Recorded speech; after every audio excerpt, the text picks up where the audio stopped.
St Boniface, whose face expressed goodness, could have been just seen by the angels, noticed by the gaze of God, buried as he was in an English cloister in the Exeter area. But Providence had another project. He is often juxtaposed against another figure of the same vague period, Bede, likewise a Benedictine in England. He spoke, but using a stylus. Boniface left less, but spoke loudly, and the result is a part of Europe as we have it. He carried on, even after founding and refounding churches and monasteries in the area of Holland, and in Frisia he was martyred. Missionaries are always a heavy nuisance for those who like things as they are. And so he was buried in the monastery that he had founded, Fulda, where the German bishops meet to this day. And it is interesting to note that it is there, of all places, that St John Paul II, not that long after he was made Pope, answered a question on the third secret of Fatima. And we know from two who were present, a lady secretary and a priest, what exactly he said, for they both copied it and both texts correspond exactly. And he was more explicit than one would think, while always being prudent. And so we see that when he was speaking of cataclysmic events, he was indirectly hinting that something of that order is to be expected. Germany has given us a great brain, many brains. Pope Benedict and his helper Müller. We have the German mind, very helpful in biblical studies, but we also have the German independence of mind, and hence it is that the Church in Germany is in a state of internal lack of cohesion.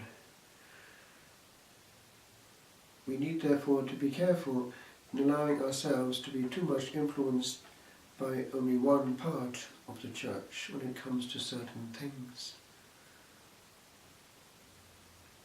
Intellect alone can actually participate, if we're not careful, in the original sin of pride, of the demon.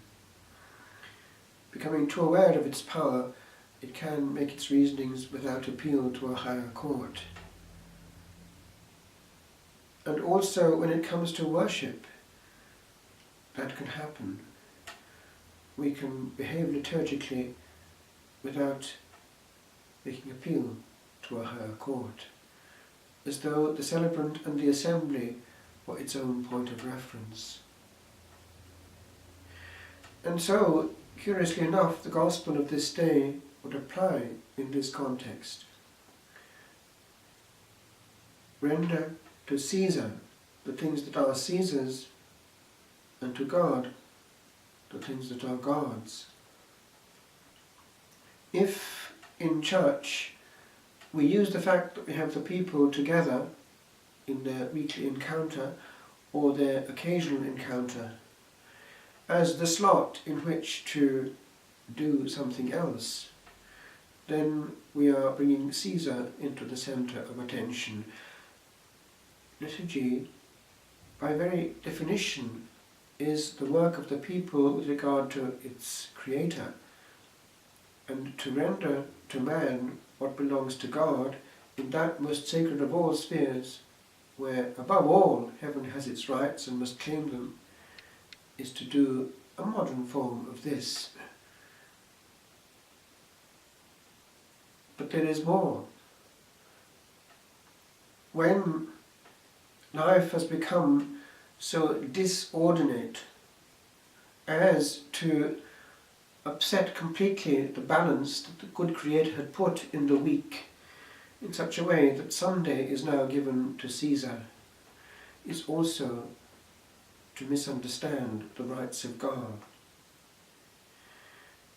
If we go through life always maximally fighting the clock and not knowing how to relax in the power of a word, not bleeped but read and discerned, then we have given unto Caesar what belongs only to God. And even on a daily basis, life is too short to be spent in anxious mode, wondering whether we'll beat the clock.